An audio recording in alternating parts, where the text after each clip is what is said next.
आप देख रहे हैं हिंदी खबर। मैं हूं आपके साथ सौम्या मिश्रा। जहां पीलीभीत एनकाउंटर के बाद पन्नू की धमकी महाकुंभ को लेकर बताते चले कि सीएम योगी आदित्यनाथ को यह धमकी दी गई है। मेले में एनकाउंटर का बदला लेने का ऐलान किया गया है। आपको बताते चले कि गुरपतवंत सिंह पन्नू ने जारी किया वीडियो। पीलीभीत पुलिस ने पन्नू के वीडियो पर एफआईआर दर्ज की। तो अब ये महाकुंभ 2025 को लेकर ये वीडियो सामने आया है। पुलिस ने पन्नू के वीडियो पर एफआईआर हालांकि दर्ज कर ली है। पीलीभीत एनकाउंटर के बाद पन्नू का ये धमकी भरा वीडियो सामने आया है और खुलेआम सीएम योगी आदित्यनाथ को धमकी दी जा रही है। पन्नू ने ये वीडियो जारी किया। पुलिस ने पन्नू के इस वीडियो पर एफआईआर भी दर्ज कर ली है। इससे पहले भी कुछ ऐसे वीडियोस सामने आए हैं जिसमें पन्नू धमकी देता हुआ दिखाई देता है, चाहे वो प्रधानमंत्री को लेकर के हो। और अब सीएम योगी आदित्यनाथ को खुलेआम धमकी देता ये वीडियो, जिसमें पन्नू सीएम योगी आदित्यनाथ को धमकी दे रहा है। इस वीडियो में साफ समझ में आ सकता है महाकुंभ को लेकर सीएम योगी आदित्यनाथ को यह धमकी दी गई। तो बता दें कि एनकाउंटर के बाद गीदड़ भभकी दी गई है पन्नू की तरफ से, जहां 3 खालिस्तानी आतंकवादियों के एनकाउंटर के बाद बौखलाहट देखी जा रही है। पीलीभीत में हुए एनकाउंटर में 3 आतंकवादी ढेर हुए थे। खालिस्तानी आतंकी पन्नू ने बदला लेने की धमकी अब दी है। पन्नू ने यूपी सरकार से बदला लेने की धमकी दी है। प्रयागराज में महाकुंभ का आयोजन हो रहा है और उस महाकुंभ के आयोजन में मेले में बदला लेने का ऐलान किया गया है। इस वीडियो के माध्यम से सोशल मीडिया पर वीडियो जारी कर बदला लेने की धमकी की दी गई है। आपको बता दें, खालिस्तान की लड़ाई अब महाकुंभ तक आ पहुंची है और ये धमकी भरा वीडियो सामने आया है, जिसमें पन्नू साफ तौर पर कहता हुआ नजर आ रहा है कि अब इस बात का बदला लिया जाएगा। सीएम योगी आदित्यनाथ को खुलेआम धमकी दी जा रही है। तो खालिस्तान की लड़ाई अब महाकुंभ तक पहुंच गई है। बता दें कि ढेर आतंकवादियों के परिजनों को 5 लाख देने का ऐलान किया। वीडियो में बदला लेने के लिए 3 तारीखों का भी ऐलान किया गया है। पीएम मोदी और योगी आदित्यनाथ को अब शब्द कहे गए हैं, इस्तेमाल किए गए हैं। महाकुंभ को हिंदू आतंकवाद का आखिरी महाकुंभ कर देंगे, ये भी धमकी दी गई है।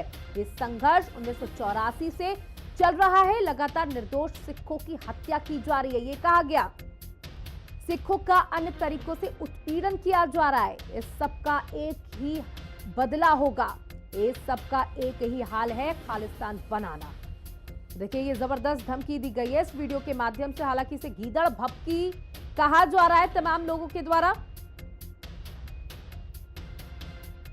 हमारे साथ हमारे तमाम सहयोगी जुड़ चुके हैं। सत्येंद्र गंगवार पीलीभीत से और सौरभ मिश्रा प्रयागराज से जुड़ चुके हैं। सबसे पहले सौरभ, आपके पास आना चाहूंगी। देखिए, ये वीडियो सामने आया है पन्नू का, जिसमें गीदड़ भभकी देते हुए नजर आ रहा है। सीएम योगी आदित्यनाथ का भी नाम इसमें लिया गया है।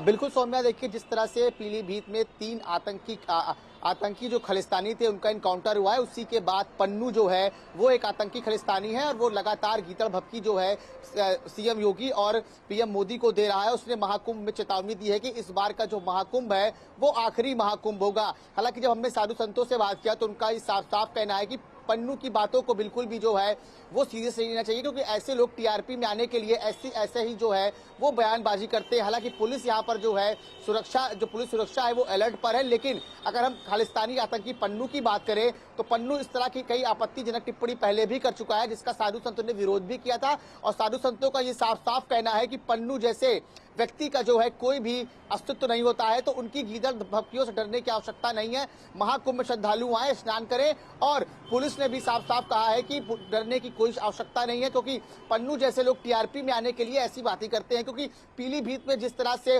3 आतंकी खालिस्तानियों का एनकाउंटर हुआ था, उसी के बाद से पन्नू ने महाकुंभ को टारगेट बनाते हुए कहा कि महाकुंभ जो है इस बार का आखिरी महाकुंभ होगा। उसी में सीएम योगी और प्रधानमंत्री मोदी को जो है आपत्तिजनक शब्दों का इस्तेमाल करते हुए भी नजर आया है। लेकिन साधु संतों का ये साफ साफ कहना है कि पन्नू जैसे लोगों को कोई इलाज नहीं है। पन्नू अगर हमारे शहर में आ गया, महाकुंभ में आ गया, तो उसको हम फुटबॉल बनाकर खेलेंगे और हमारे नागा साधुओं की जो फौज है उसको नंगा करके यहाँ से भगाएगी।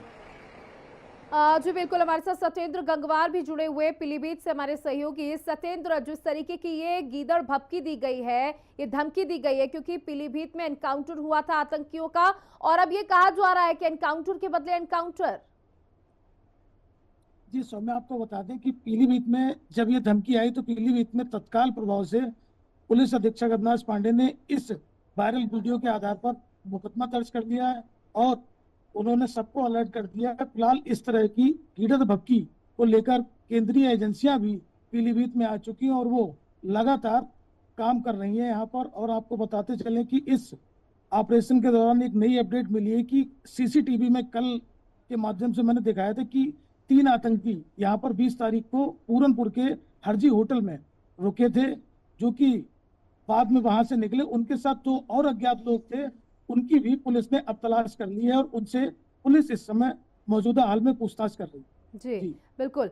सौरभ, देखिए, जो ये धमकी भरा वीडियो आया है, हालांकि अभी इस वीडियो की भी जांच की जा रही है और इस वीडियो को लेकर के एफआईआर भी दर्ज कर ली गई है, क्योंकि महाकुंभ का आयोजन किया जा रहा है तो सुरक्षा भी बेहद जरूरी है। उस लिहाज से अब ये वीडियो आया तो क्या सुरक्षा बढ़ा दी गई है?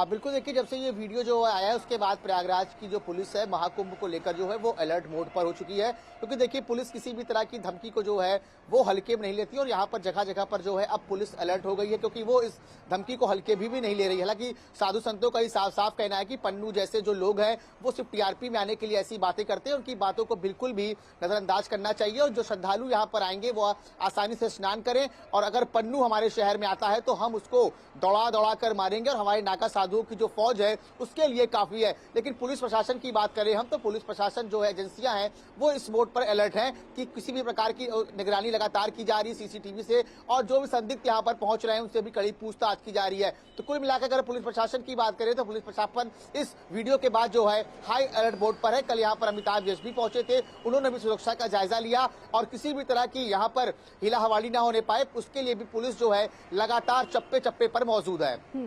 सत्येंद्र, देखिए, पीलीभीत को चुना गया, ये आतंकवादी वहां पर पहुंचे, किस तरीके से इन्होंने होटल लिया, वहां पर ठहराव किया और एक बड़ी प्लानिंग ये करना चाहते थे। और जैसे कि आपने भी बताया कि कुछ सीसीटीवी फुटेज में भी इनकी तस्वीरें सामने आई, उसके बाद पीलीभीत में किस तरीके की सुरक्षा व्यवस्था? इस समय आपको बता दें कि पीलीभीत में इस समय केंद्रीय एजेंसियां भी काम कर रही है। फिलहाल अविनाश पांडे ने 12 टीमें गठित करके इनकी जांच पड़ताल की जा रही है कि ये आतंकी कहां से आए।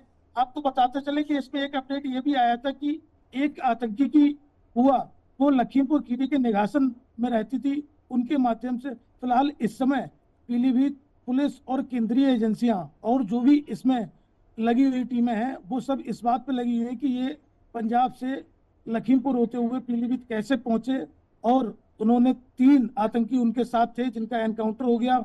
तो अन्य जो सीसीटीवी में देखे गए हैं उनसे भी उनकी गिरफ्तारी होगी और उनसे भी पूछताछ की जा रही है। उसके बाद ही स्पष्ट होगा कि क्या होगा। फिलहाल पीलीभीत पुलिस को सुरक्षा मुहैया कराने के लिए शासन स्तर से भी सुगबुगाहट है कि जो एनकाउंटर में पुलिस के 10 कर्मचारी थे उन सब के लिए सुरक्षा भी मुहैया कराई जा सकती है। जी बिल्कुल। सौरभ, देखिए, खालिस्तान बनाने की बात भी इस वीडियो में कही गई है कि इसका सिर्फ एक निष्कर्ष है कि सिखों का उत्पीड़न किया जा रहा है, ऐसी तमाम बातें कही। उसके बाद ये कहा गया है इसे खालिस्तान बना देना चाहिए। तो इस तरीके की जब बातें कही गई हैं, क्या आप किसी सिख समुदाय के बीच में पहुंचे, उनसे बातचीत करने की कोशिश की कि जो इस तरीके के वीडियोज आते हैं इस पर उनका क्या कुछ रिएक्शन है?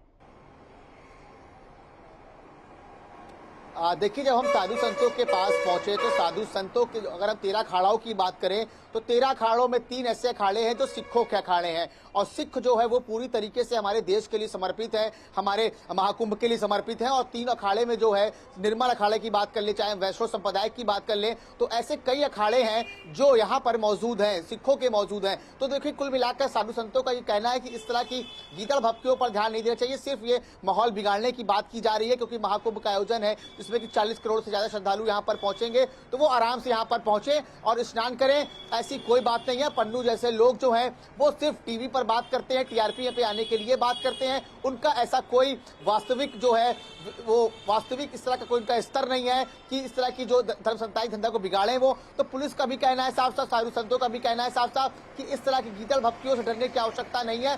जो श्रद्धालु यहाँ पर आएंगे वो स्नान करें, सब सकुशल स्नान करें और सीधे अपने घर जाएं। तो कुल मिलाकर गीदड़ भभकियों का हमारे ऊपर कोई भी असर पड़ने वाला नहीं है।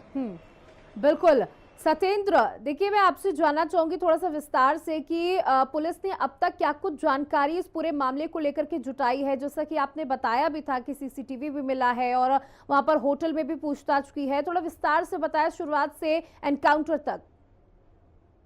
देखिए सौम्या, आपको बता दें कि पीलीभीत पुलिस ने जब इनका एनकाउंटर किया उसके बाद से ही पन्नू की वीडियो आई और पन्नू की वीडियो के बाद से प्रशासन अलर्ट मोड में आ गया। हालांकि एनकाउंटर के बाद से ही प्रशासन पूरी तरह अलर्ट मोड पे था, लेकिन पन्नू की वीडियो आने के बाद से केंद्रीय एजेंसियां भी पूरनपुर में आ गई और वो भी छानबीन में लग गई। वहीं पुलिस कप्तान ने 12 टीमें गठित करके पूरनपुर में सर्च ऑपरेशन चलाया और पोस्टर लेके हर जगह तलाश की कि इन आतंकियों को किनने पनाह दी, किनके यहाँ ये रुके, क्या हुआ, कहाँ रुके। पूरी तहकीकात की गई, जिसके तहत एक होटल, हरजी होटल था, उसके सीसीटीवी में ये आतंकी जाते हुए पाए गए और वहां पर इनके साथ 2 अन्य लोग भी देखे गए थे जो इस घटना से अलग थे। लेकिन पुलिस को जैसी ही जानकारी लगी, पुलिस ने होटल के डीवीआर, दस्तावेज और मैनेजर सबको अपने साथ ले लिया। वहीं सूचना ये भी लगी है कि जो होटल हरजी पूरनपुर में था उसका मालिक पंजाब का ही है और इसीलिए इन आतंकियों को वहां पर शरण दी गई। फिलहाल पुलिस ने अभी ऑफिशियल स्टेटमेंट नहीं दिया है कि उसमें क्या है, लेकिन पुलिस अभी उसकी जांच कर रही है। फिलहाल आपको सौम्या बता दें कि 91 में खालिस्तानियों ने यहाँ पर एक बड़ी घटना को आतंकवाद ने अंजाम दिया था। हमारे साथ रोकना चाहूंगे, हमारे साथ महंत नवल किशोर जी हमारे साथ जुड़ चुके हैं। सर, आपका बहुत बहुत स्वागत है। जिस तरीके से ये धमकियां दी जा रही, क्योंकि महाकुंभ बेहद नजदीक है और महाकुंभ को यहाँ पर टारगेट भी किया गया है। राष्ट्र विरोधी ताकतें पहले भी इस प्रकार की धमकियां देती रही हैं। मुझे लगता है योगी जी जब तक गद्दी पर बैठे हैं, किसी राष्ट्रद्रोही की हिम्मत नहीं पड़ेगी कि महाकुंभ में किसी प्रकार का विघ्न पड़े। और फिर भी हम लोग तो सदैव सजग और जागरूक रहते हैं। ये जो राष्ट्रद्रोही, धर्मद्रोही हैं, ये लोगों का तो काम ही है। आतंकवादी कोई भी होगा उसका हम पालन पोषण थोड़ी करेंगे, उसकी तो एनकाउंटर ही होगा ना। और योगी जी जैसा सशक्त व्यक्ति है कि कोई राष्ट्रद्रोही ताकत से नहीं उठा पाएगी। कुंभ पूर्ण निर्विघ्न होगा। मैं आपके माध्यम से सबसे निवेदन करना चाहता हूँ, सभी कुंभ में आए, स्नान करें, संतों का दर्शन करें। परंतु इतना बड़ा मेला है, इसमें सब लोग जरा सजग और जागृत भी रहें। बाकी मैं ऐसा कहना चाहता हूँ, जब तक योगी जी गद्दी पर बैठे हैं, कोई आतंकवादी, कोई राष्ट्र विरोधी गतिविधि वहां पर सफल नहीं होगी। और कोई आएगा वहां तो वही हादसा होगा जैसे 3 का हुआ है। कोई भी राष्ट्रद्रोही या धर्मद्रोही कुंभ के समय में आएगा तो हमें अपने सरकार पे पूरा विश्वास है को अपने किसी भी उसमें सफल नहीं हो पाएगा और वहां ढेर हो जाएगा आकर के। जी बिल्कुल, जिस तरीके से सनातन से जुड़ी चीजों को जो टारगेट किया जा रहा है उसको लेकर आप क्या कहना चाहेंगे? देखिए, ये तो षड्यंत्र कोई नया नहीं है। ये षड्यंत्र तब से चल रहा है जब हम कभी मुगलों के गुलाम हुए, फिर अंग्रेजों को गुलाम हुए और बाद में कुछ राष्ट्रद्रोही ताकतों के गुलाम हुए। तो ये मानसिकता तभी से है।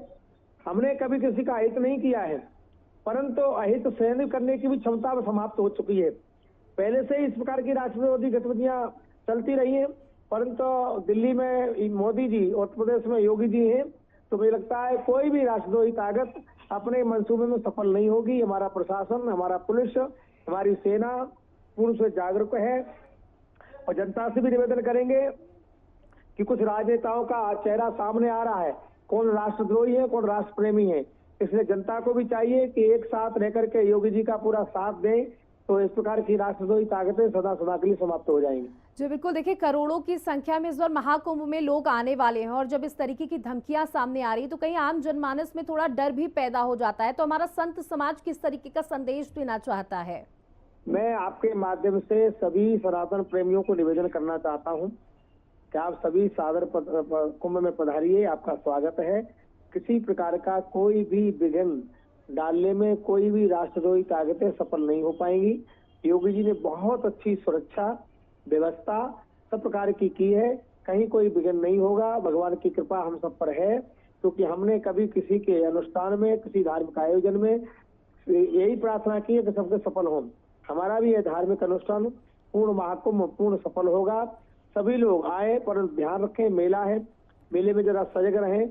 कुछ लोग इस प्रकार की घटना घटने के लिए प्रयास कर सकते हैं, पर मुझे लगता है कि इनके मंसूबे सफल नहीं होंगे। प्रशासन पूर्ण रूप से सतर्क है, जागरूक है। बिल्कुल, बहुत बहुत शुक्रिया हमारे साथ जुड़ने के लिए महंत जी।